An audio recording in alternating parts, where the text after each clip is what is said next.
Welcome once again, students. Last time we finished exercise 1.5 and we see laws of exponents. By using those laws, we'll be doing this exercise 1.6. Here, first question is find, and its first part is 64 raised to power 1 by 2. तो हमने last देखे थे, अगर power 1 upon something हो तो वो root बन जाती है, और अगर डिनोमिनेटर यहाँ 2 है तो स्क्वायर रूट हम लिखते नहीं हैं यहाँ स्क्वायर, क्योंकि ये अंडरस्टूड होता है। जैसे अगर किसी नंबर के पहले कोई भी निशान ना हो वो अंडरस्टूड होता है कि पॉजिटिव नंबर है। वैसे ही अगर यहाँ कुछ भी नहीं लिखा है तो समझना ये स्क्वायर रूट है। अगर स्क्वायर रूट के अलावा कोई और रूट होगा, क्यूब रूट, फोर्थ रूट, फिर यहाँ लिखा होता है क्यूब रूट के लिए 3, फोर्थ रूट के लिए 4, तो 1/2 का मतलब होता है स्क्वायर रूट। ये हो गया। फिर 64 हमें पता है 8 का स्क्वायर होता है, और स्क्वायर के साथ ये रूट कैंसिल होता है, तो हमारा ये 8 आंसर आ जाता है। 64 रेज़ टू पावर 1/2 होता है 8 के इक्वल। नेक्स्ट है 32 रेज़ टू पावर 1/5। तो 32 हमें पता है 2 रेज़ टू पावर 5 के इक्वल होता है। 2 × 2 4, 4 × 2 8, 8 × 2 16, 16 × 2 32। तो 32 को हम लिख सकते हैं 2 की पावर 5, और ये 1/5 अपनी जगह आ गई। फिर हमें पता है पावर की पावर हो तो वो पावर मल्टीप्लाई हो जाती हैं। 5 × 1/5 5/5 हो जाएगा, और जब न्यूमरेटर डिनोमिनेटर सेम हो तो ये 1 हो जाता है। 5 एप्पल्स हों, 5 स्टूडेंट्स हों जिनमें ये बांटने हैं इक्वली, तो उनको 1-1 मिलेगा। मीन्स 5/5 1, तो 2 raise to power 1 is equal to 2। तो इस तरह से ये सेकेंड पार्ट हमें करना है। थर्ड है 125 रेज़ टू पावर 1/3। तो ये भी हमें पता है 125 होता है 5 रेज़ टू पावर 3 के इक्वल, और ये वाली पावर 1/3 अपनी जगह रही। अब पावर की पावर हो गई तो 5 ऐसे आ जाएगा, ये 3 × 1/3 हो जाएगा।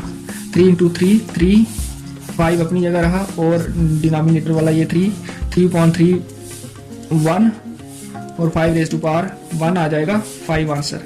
इस तरह से फर्स्ट क्वेश्चन होगा। सेकंड क्वेश्चन में भी फाइंड करना है हमें 9 rays to power 3/2।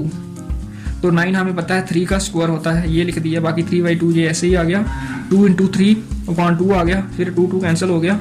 3 raise to power 3 that is 27। इस तरह से ये करना।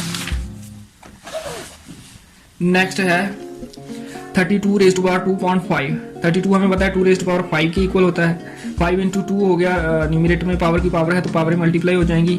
डिनोमिनेटर में 5 ये कैंसिल होगा। 2 रेज़ टू पावर 2 4 के इक्वल आ जाएगा। नेक्स्ट है 125 रेज़ टू पावर -1/3। अगर पावर नेगेटिव हो तो उसको 1 ये लिखते हैं और पावर पॉजिटिव कर देते हैं। फिर 125 होता है 5 का क्यूब, क्योंकि 5 × 5 25, 25 × 5 125, और ये पावर की पावर 3 × 1/3 3.3 3.31, तो हमारा आंसर आ जाएगा 1/5। क्वेश्चन नंबर 3 है फिर सिंप्लीफाई। यहाँ सिंप्लीफिकेशन करनी है 2 raise to power 2/3 × 2 raise to power 1/5। Basis are same, powers are added. 2 × 5 10, 3 × 1 3, upon 3 × 5 15, 13.15 power हो जाएगी 2 की। फिर सेकंड पार्ट है 1/3 raise to power 3 whole power 7। 1/3 को हम इस तरह से लिख सकते हैं 3 रेज़ टू पावर -3, क्योंकि अगर ऐसा हो तो 1/3 रेज़ टू पावर 3 लिख सकते हैं। बाकी ये 7 अपनी जगह रही पावर। फिर पावर की पावर -3 × 7 -21। फिर ये नेगेटिव है पावर, इसको पॉजिटिव करने के लिए 1/3 रेज़ टू पावर 21 लिख देंगे, क्योंकि जब भी पावर नेगेटिव हो उसको पॉजिटिव बनाना हो तो 1/ ये नंबर लिखते हैं, पावर प्लस कर देते हैं। थर्ड पार्ट है 11 raise to power 1/2, 11 raise to power 1/4। बीच में ये डिवीजन है। Basis are same, powers are subtracted in division, तो पावर सब्ट्रैक्ट हो गई।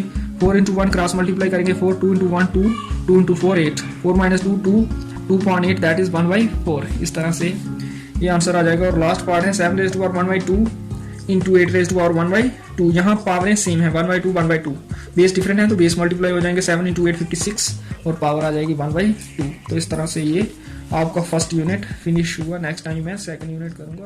ओके।